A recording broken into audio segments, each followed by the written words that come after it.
یہ ویڈیو سننے والے تمام لوگوں کو سلام عرض ہے۔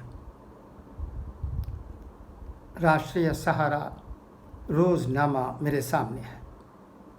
انشاءاللہ میں اس روزنامے کی چند اہم خبریں آپ کی جانکاری کے لیے پڑھتا ہوں، سنیے گا۔ امتیازی رویہ برداشت نہیں، کووشیلڈ کو منظوری نہ دینے پر ہندوستان کا سخت اعتراض، جوابی کارروائی کا انتباہ۔ ہندوستان نے آج کہا کہ اگر کووشیلڈ کو تسلیم کرنے کے معاملے میں برطانیہ اور دیگر ممالک کی طرف سے امتیازی سلوک ہوتا ہے تو ہم جیسے کو تیسا کی طرز پر برتاؤ کریں گے اور کووشیلڈ کو منظوری نہ دینے والے ممالک کے ویکسین کو ہندوستان میں منظوری نہیں دی جائے گی۔ سیکریٹری خارجہ ہریش وردھن شرنگلا نے یہ بات آج یہاں وزیر اعظم نریندر مودی کے کل سے شروع ہونے والے 4 روزہ امریکی دورے پر بریکنگ دینے کے لیے منعقدہ پریس کانفرنس میں ایک سوال کے جواب میں کہی۔ انہوں نے کہا کہ کووشیلڈ کو منظوری دینے کے حوالے سے برطانیہ کے ساتھ بات چیت جاری ہے۔ یہ ویکسین ہندوستان میں ایک برطانوی کمپنی کے لائسنس سے بنائی گئی ہے۔ برطانیہ میں 50 لاکھ سے زائد ویکسین دی گئی ہیں۔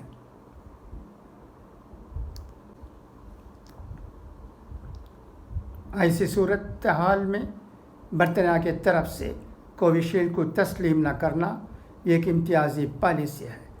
مسٹر شرنگلا نے کہا کہ وزیر خارجہ ایس جے شنکر نے برطانیہ کے نئے وزیر خارجہ سے مل کر اس مسئلے کو سختی سے اٹھایا ہے۔ انہیں معلوم ہوا ہے کہ اس مسئلے کو حل کرنے کے لیے کچھ یقین دہانیاں موصول ہوئی ہیں۔ انہوں نے کہا کہ اگر ویکسین کو منظوری دینے کے حوالے سے امتیازی سلوک ہوگا تو ہم بھی جیسے کو تیسا کی طرز پر برتاؤ کریں گے اور جو کووشیلڈ کو منظوری نہیں دیں گے تو ہم ان کی ویکسین کو منظوری نہیں دیں گے۔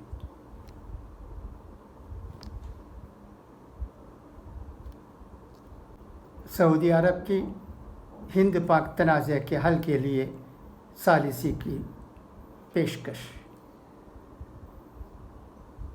نئی دہلی، سعودی وزیر خارجہ شہزادہ فیصل بن فرحان نے کہا ہے کہ ہم ہند و پاک کے درمیان ثالثی کے لیے تیار ہیں، لیکن اس کے لیے وقت کا انتخاب یہ دونوں ممالک ہی کریں گے۔ ایک انٹرویو میں شہزادہ فیصل بن فرحان نے کہا کہ افغانستان میں عدم استحکام سب سے زیادہ تشویشناک معاملہ ہے۔ دوسرا بڑا معاملہ سیکیورٹی ہے کہ کہیں یہ ملک بین الاقوامی دہشت گرد کا گڑھ نہ بن جائے۔ ہند پاک رشتوں پر اپنے خیالات کا اظہار کرتے ہوئے سعودی وزیر خارجہ نے کہا کہ ہندوستان اور پاکستان کو باہمی مسائل کے مستقل حل کے لیے مذاکرات کا راستہ اپنانا چاہیے۔ سعودی عرب دونوں ملکوں کے درمیان ثالثی کے لیے تیار ہے، لیکن اس کے لیے وقت کا تعین دونوں ممالک ہی کریں گے۔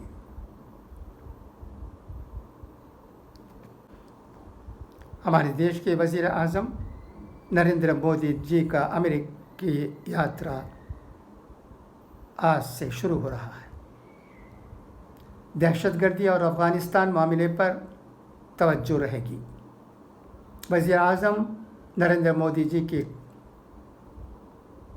آج سے شروع ہو رہے امریکہ کے 4 روزہ دورے میں افغانستان اور دہشت گردی کا معاملہ فوکس میں رہے گا، اور 24 ستمبر کو واشنگٹن میں ہندوستان، امریکہ، آسٹریلیا اور جاپان کی 4 طرفہ فریم ورک سربراہی میٹنگ میں بھی یہ معاملہ چھایا رہے گا۔ خارجہ سیکریٹری ہرش وردھن شرنگلا نے وزیر اعظم کے دورے کی معلومات دینے کے لیے آج یہاں منعقد ایک پریس کانفرنس میں کہا کہ افغانستان اور دہشت گردی کا معاملہ دو طرفہ میٹنگوں اور کوارڈ سمٹ میں یقیناً نمایاں ہوگا۔ انہوں نے کہا کہ امریکی صدر کے ساتھ دو طرفہ میٹنگ میں افغانستان میں طالبان کے قبضے کے بعد خطے کی سیکیورٹی کی صورتحال پر بات چیت ہوگی۔ ہم سخت گیری، دہشت گردی، سرحد پار دہشت گردی کو کنٹرول کرنے اور عالمی دہشت گردی نیٹ ورک کو تباہ کرنے کی ضرورت پر بات چیت کریں گے۔ اقوام متحدہ جنرل اسمبلی کے 76ویں اجلاس میں بھی امور کو نمایاں طور پر اٹھائے جانے کی امید ہے۔ انہوں نے کہا کہ افغانستان جتنا ہمارے لیے اہم ہے اتنا ہی اہم امریکہ کے لیے بھی ہے۔ اس سے متعلق تمام پہلوؤں پر بات چیت ہوگی۔ اقوام متحدہ سلامتی کونسل میں گزشتہ ماہ ہندوستان کی صدارت میں منظور قرارداد نمبر 2593 کے نفاذ پر بات چیت ہوگی، جس میں کہا گیا ہے کہ افغانستان کی زمین کا کسی دیگر ملک کے خلاف حملے یا حملے کی سازش رچنے میں استعمال نہیں کیا جائے گا۔ اس کے لیے ملکی یا غیر ملکی سرکاری طاقتوں کے خلاف نگرانی رکھنے اور انسداد دہشت گردی اقدامات کرنے پر ہندوستان اور امریکہ دونوں ممالک اصولی طور پر متفق ہیں۔ انہوں نے کہا کہ ہندوستان اور امریکہ کے مابین عالمی اسٹریٹجک شراکت داری میں امریکہ نے حال میں سفر سے متعلق سہولتیں فراہم کی ہیں۔ طلباء کی ویزا جاری کرنے کے بعد اب پیشہ وروں کو بھی ویزا دیا جا رہا ہے۔ ہندوستان میں ٹیکہ کاری 80 کروڑ سے زیادہ ہو چکی ہے اور ہندوستان جلد ہی اپنی بالغ آبادی کی مکمل ٹیکہ کاری کا ہدف حاصل کر لے گا۔ خارجہ سیکریٹری ہرش وردھن نے بتایا کہ وزیر اعظم کے ساتھ وفد میں قومی سلامتی مشیر اجیت ڈوبھال، وہ خود دیگر سینئر حکام جائیں گے۔ وزیر خارجہ ایس جے شنکر پہلے ہی امریکہ پہنچ چکے ہیں۔ انہوں نے کہا کہ مسٹر بائیڈن کے صدر بننے کے بعد مسٹر مودی کی یہ ان سے پہلی روبرو ملاقات ہوگی۔ حالانکہ 2014 میں نائب صدر کے طور پر مسٹر بائیڈن نے مسٹر مودی کے پہلے امریکہ دورہ پر ان کے لیے کھانے کا اہتمام کیا تھا۔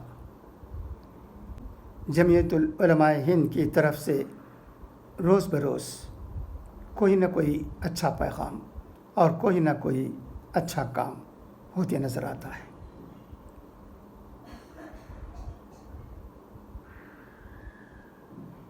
آج آئیے ہم دیکھتے ہیں کہ جمعیت العلماء ہند کی طرف سے ہمیں کیا پیغام مل رہا ہے۔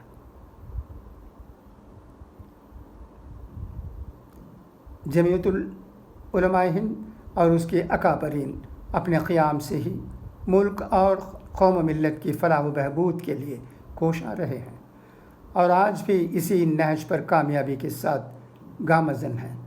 ایک طرف جہاں یہ ملک عزیز میں مختلف طرح کے مسائل و مصائب اور حادثات کا شکار قوم و ملت کے لیے راحت رسانی اور بے قصور مظلوموں کی داد رسی میں مصروف عمل ہیں، اسی کے ساتھ ملت کی دینی تعلیم کے ساتھ عصری تعلیم کے لیے بھی متفکر رہے ہیں۔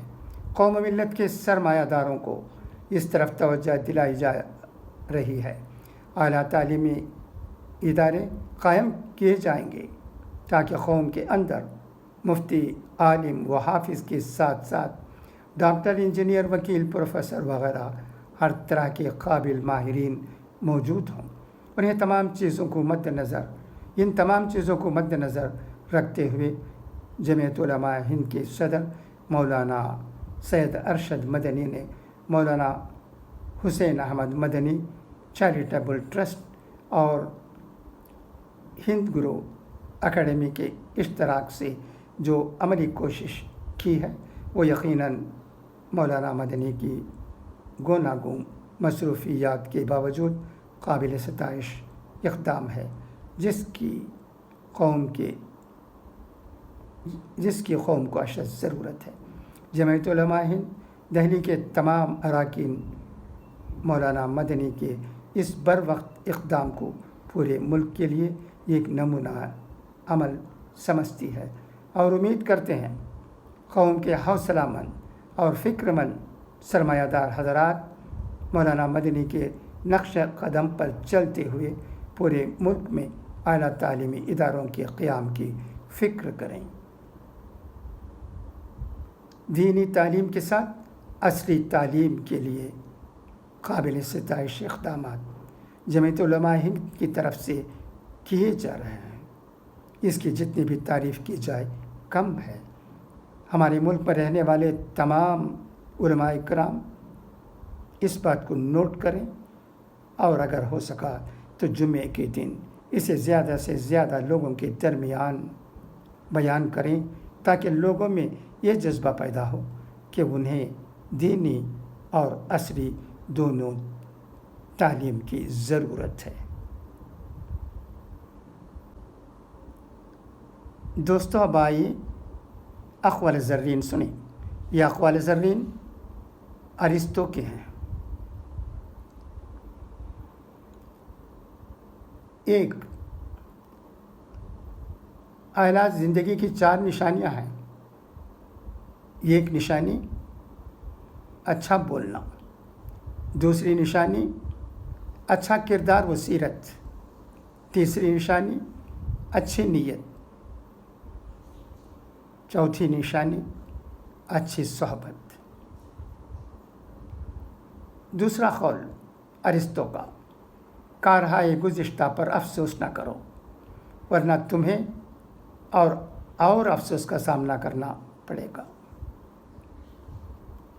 ارسطو کا تیسرا قول یہ بھی بہت اچھا ہے، ایسے شخص سے صحبت کی خواہش کرنا جو تم سے پہلو تہی کرے، ذلت نفس کا موجب ہے۔ چوتھا قول ارسطو کا یہ ہے، اپنا شعار کرم کو بناؤ کہ انسان کی بہترین حالت ہے۔